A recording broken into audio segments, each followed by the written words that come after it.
তো hello guys, আমরা ঘুরে ঘুরে এসে স্নান করে তোমরা ঝর্ণার এদিকে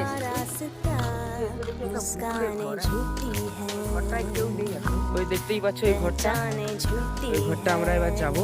আমি আছি, গোপালদা আছে, যাবো আমরা।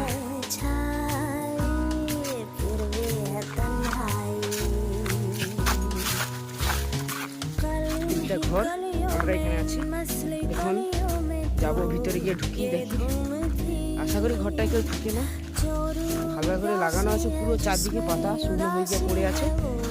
আশা করি এখানে কেউ আসে না।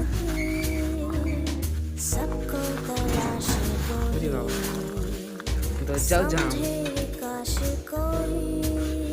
পুরো চারদিকে কেমন নোংরা হয়ে আছে, দেওয়াল, দরজা। ভিতরেও একটা রুম আছে, চারদিকে নোংরা পড়ে আছে কিরকম।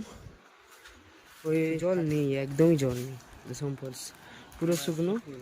তো এই জায়গাটা আজ আমরা এক্সপ্লোর করলাম, বুঝতে পারছি না, ছিল হয়তো হোটেল।